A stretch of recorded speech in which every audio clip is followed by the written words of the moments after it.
샬롬, 안녕하십니까.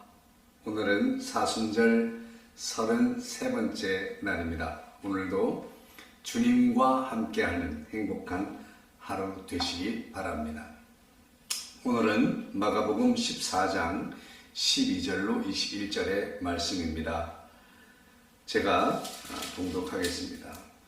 무교절 첫날 곧 유월절 양 잡는 날에 제자들이 예수께 여짜오되 우리가 어디로 가서 예수님께서 유월절 음식을 잡수시기에 준비하기를 원하시나이까 하매 예수께서 제자 중에 둘을 보내시며 이르시되 성내로 들어가라. 그리하면 물 한 동이를 가지고 가는 사람을 만나리니 그를 따라가서 어디든지 그가 들어가는 그 집 주인에게 이르되 선생님의 말씀이 내가 내 제자들과 함께 유월절 음식을 먹을 나의 객실이 어디 있느냐 하시더라 하라.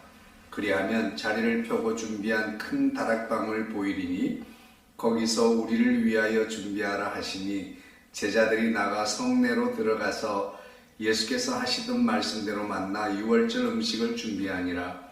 저물매 그 12를 데리고 가서 다 앉아 먹을 때에 예수께서 이르시되 내가 진실로 너희에게 이르노니 너희 중에 한 사람 곧 나와 함께 먹는 자가 나를 팔리라 하신대 그들이 근심하며 하나씩 나는 아니지요 하고 말하기 시작하니 그들에게 이르시되 12 중에 하나 곧 나와 함께 그릇에 소를 넣는 자니라. 인자는 자기에 대하여 기록된 대로 가거니와 인자를 파는 그 사람에게는 화가 있으리로다. 그 사람은 차라리 나지 아니하였더라면 자기에게 좋을 뻔하였느니라 하시니라. 아멘. 예수님께서는 이제 점점점 십자가를 향해서 한 발자국 다가가고 계십니다. 예수님이 제자들에게 이제 유월절 만찬을 준비하도록 합니다. 유월절은 우리가 잘 아는 대로 이스라엘의 최대의 명절이죠. 이스라엘 백성들이 애굽에서 출애굽하게 된 그 과정, 10가지 재앙 속에서 하나님의 놀라운 기적 같은 역사를 보여주시면서 마지막에 장자의 죽음, 그때에 문지방에 어린 양의 피를 바르고 그랬던 이 피를 바른 가정들마다 그 죽음의 사자, 죽음이 지나갔다. 그래서 패스오브, 넘어간다라는 그런 뜻이 있습니다. 그래서 유월절이라는 말은 이 여섯째 달을 말하는 것이 아니라 넘어갔다라는 그런 뜻이 있는 유월절입니다. 이런 과정들 속에서 이제 결국에는 출애굽을 하게 되고 그 과정 가운데서 이제 하나님의 놀라운 역사를 기념하도록 하기 위해서 하나님께서 이스라엘에게 영원히 지킬 규례를 주셨는데 그것이 유월절이죠. 그래서 늘 매년마다 유대인들 또 이스라엘 백성들은 예루살렘에 모여서 유월절을 지키고 있습니다. 이 유월절을 통해서 이제 같이 함께 모여서 유월절의 만찬을 즐기고 유월절 하나님 앞에 제물을 또 드리고 하는 이런 그 유월절 절기를 보내게 되는 거죠. 오늘 말씀대로 이제 어디에서 예수님 만찬을 준비할까요? 라고 할 때 예수님 말씀대로 제자들이 준비를 했고 그리고 주님과 함께 거기에서 그날 밤에 만찬을 보내게 됩니다. 참 제자들이 대단한 것 같습니다. 가끔씩은 제자들이 예수님의 말씀에 잘 이해하지 못하고 또 현실적인 것에 현실적 시각과 현실적 관점에서 벗어나지 못하는 그 하나님의 말씀에 반응하지 못하는 답답함이 있는데 오늘을 보면 너무나 놀라워요. 비현실적인 상황이에요. 예수님께서 미리 사람을 준비시켜 놓고 예수님께서 미리 모든 이 큰 다락방도 렌터해 놓고 그리고 제자들을 내가 보낸 시간, 정확한 타이밍, 그 시간, 이거는 연극 무대에서 연출을 해야 그런 타이밍이 가능해요. 그런데 우리 하나님은 그렇게 하십니다. 그래서 예수님께서 말씀한 대로 제자들이 가서 그렇게 했다고 하는 것이죠. 가끔씩 믿음은 그런 것 같습니다. 말씀 앞에 순종하고 나아갈 때 그 말씀이 이루어진다는 거지요. 이것이 놀라운 기적입니다. 우리는 이것이 가능하냐 가능하지 않냐를 따질 때가 너무 많아요. 그러나 하나님께서는 이미 다 계획해 놓은 대로 이루시는 줄로 믿습니다. 그래서 우리가 주의 말씀을 들을 때에 가능과 불가능을 우리가 생각할 것이 아니라 주님이 말씀하셨다면 우리는 믿음으로 순종하는 저와 여러분이 되어지면 좋겠습니다. 또 두 번째로는 오늘 가룟 유다가 예수님을 팔자라고 하는 것을 예수님께서 만찬 중에 이야기를 하게 됩니다. 또 다른 성경 요한복음에서는 아주 구체적으로 가룟 유다를 지적합니다. 내가 떡 한 조각을 적셔다 주는 자가 그니라 하시고 곧 한 조각을 적셔서 가룟 유다의 아들 시 유다에게 주셨다라고 말이죠. 내가 떡 한 조각을 주는 사람, 그 사람이 나를 팔자야 라고 말씀하시고 떡을 찍어서 가룟 유다에게 준 거예요. 그러면 가룟 유다가 나를 팔 거야 라고 정확하게 노골적으로 말씀하신 거죠. 가룟 유다는 뜨끔했을 겁니다. 즉시로 가룟 유다는 이 이후로 나가서 예수님을 파려고 하는 노력을 하게 됩니다.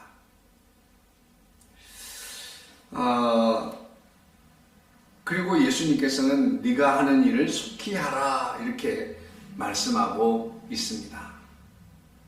저는 여기에서 이런 여러 가지 일을 생각해 봅니다.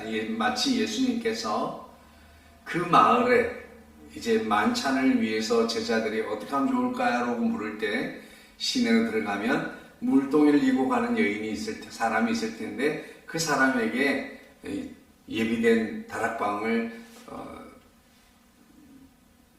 내놓아라 라고 하면 만찬을 지내도록 해야 되겠다라고 하면 인도하는 대로 가서 거기서 만찬을 준비해라 라고 하는 거예요. 이 예수님의 말씀을 위해서 그 한 여인은 아름답게 쓰임을 받았습니다. 제자들과 예수님과의 아름다운 만찬의 장소를 예비해주고 또 아름답게 헌신을 했어요. 그 중간에 매개체가 된 거죠. 이 세상에 많은 사람들은 저마다의 생의 목적이 있습니다. 삶의 목적이 있어요. 우리는 우리 자신들이 가지고 있는 삶의 목적도 있지만 하나님께서 각 사람에게 주신 고유한 사명들이 있습니다. 세례 요한은 예수님이 이 땅에 오셨을 때에 주의 길을 예비하는 자로서 엘리야의 마음으로 엘리야의 심정으로 와서 주님이 이 땅에 다시 오실 메시아라고 소개하는 그 일을 위해서 왔습니다. 그리고 그 일을 했습니다. 자, 그런가 하면 오늘 예수님께서는 이 땅에 십자가를 지시고 만민을 구원하기 위하여 십자가 위에서 죽으시기 위해 오셨어요. 지금 예수님은 그 일을 위해서 점점점 십자가를 향해 다가가고 있습니다. 자, 그렇다고 한다면 흠도 티도 없으신 예수님을 십자가에 못 박으려고 하는 대제사장과 서기관들, 그들은 흉계로서 속임수로 예수님을 어떻게든 십자가에 못 박으려고 합니다. 그런데 그 가운데서 가룟 유다는 참으로 안타까운 사람입니다. 어쩌면 가룟 유다가 적극적으로 노력하지 않았어도 대제사장과 가룟 유다는 사람들을 선동해서 마침내 예수님을 십자가에 못 박았을 것입니다. 마치 에스더에게 모르드게가 요청을 할 때 네가 이 일을 위해서 세움을 받았는지 받았지 않겠느냐. 네가 만약에 불순종한다면, 거부한다면 하나님은 다른 이로써 구원할 것이지만 네가 순종하면 너를 통하여 구원을 할 것이다.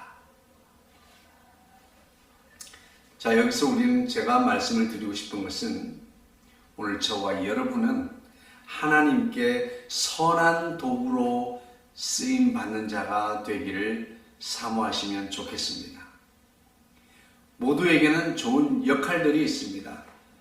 연극에서 역할이 있고 드라마나 영화에서 자기 역할이 있습니다. 가정에서 역할이 있습니다. 직장에서 나의 역할이 있습니다.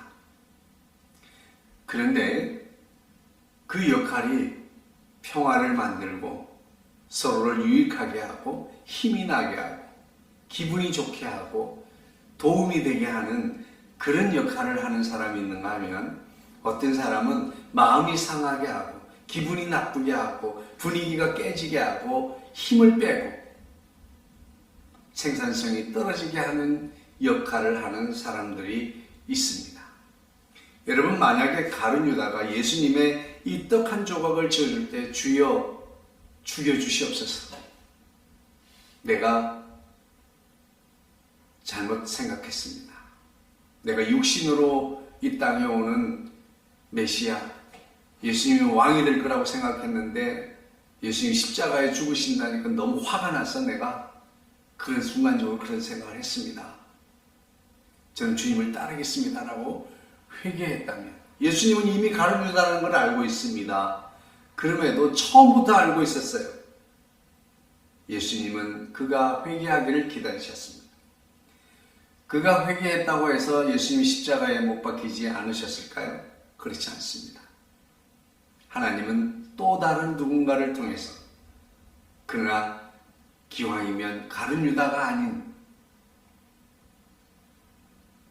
대제사장과 서기관들, 그들은 또 다른 강구를 할 것이고 하나님의 예비한 사람을 통해서 예수님을 죽이는 일에 앞장서게 했을 겁니다. 오늘 제가 말씀을 드리는 결론은 그겁니다. 하나님은 우리 모두에게 이 땅에서 태어나게 하셨을 때에는 분명한 삶의 목적이 있습니다. 그래서 리고렌 목사님이 쓰신 책 중에 목적이 이끄는 삶이라는 그런 책이 있잖아요. 오늘 저와 여러분은 저마다의 삶의 현장에서 하나님의 선한 도구로 선택된 자들이 되면 좋겠습니다. 하나님의 예언은 불변의 예언이 아닙니다. 우리를 향하신 예언만이죠. 세상에 대한 예언이 아니라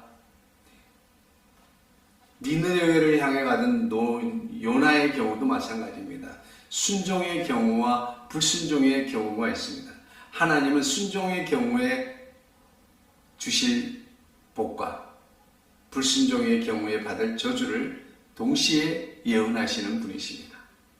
우리는 기왕이면 하나님의 기뻐하시는 도구로 쓰임받는, 하나님의 기쁨을 선택하는, 하나님이 선하고 기뻐하시는 일로 순종하기로, 하나님의 기쁜 선한 도구로 쓰임받기로 선택하고 결단하는 저와 여러분이 되면 좋겠습니다. 예수님은 성부 하나님의 구원의 큰 뜻을 알고 그 일에 순종을 했습니다. 그 일을 위해 오셨고 그리고 그 일을 하시겠다고 하시는 겁니다. 오늘 저와 여러분도 하나님의 영광을 위하여 이 땅에서 하나님의 나라를 위하여 오늘 저와 여러분이 할 수 있는 가장 좋은 도구로 하나님 앞에 쓰임받으면 좋겠습니다. 그 일을 선택하고 그 일을 행하는 저와 여러분이 되기를 주의 이름으로 축복합니다. 기도하겠습니다. 사랑 많으신 주님 감사합니다. 가룟 유다는 회개할 기회를 놓쳤습니다. 아버지, 우리가 아버지 하나님 이 세상에 많은 역할들이 있지만 악한 역할로 쓰임받는 자가 아니라 하나님의 기쁨이 되어지고 하나님 나라에 선하게 쓰임받는 도구로 사용되어지기를 원합니다. 하나님 나라의 확장에 크게 쓰임받는 도구가 되기를 원합니다. 주여 우리를 불쌍히 여겨 주시옵소서. 우리는 날마다 내 삶의 현장에서 하나님께서 이 땅에 우리를 보내신 그 뜻대로 선하신 아버지 하는 목적대로 아버지 하나님 살아가기를 원합니다. 우리의 연약함과 부족함을 아시는 주여, 오늘도 아버지 하나님 주의 성령으로 함께 하셔서 우리의 연약함을 아시는 주님께서 성령을 보내주셨고 그 성령님께서 날마다 우리를 도우시며 붙들어 주시고 인도하여 주시니 감사합니다. 아버지 하나님 성령의 인도하심에 순종하고 주님을 따르는 자 되게 하여 주시옵소서. 오늘 하루 동안에도 아버지 하나님 내 뜻대로가 아니라 오늘도 주님의 뜻을 쫓아가는 참된 믿음의 삶이 되게 하여 주시옵소서. 하나님께 영광 돌리는 삶이 내 삶의 목적이 되게 하여 주시옵소서. 감사드리고 모든 말씀 우리 주 예수님의 이름으로 기도하옵나이다. 아멘. 사랑합니다. 축복합니다. 응원합니다. 화이팅! 힘을 내주시오. 샬롬.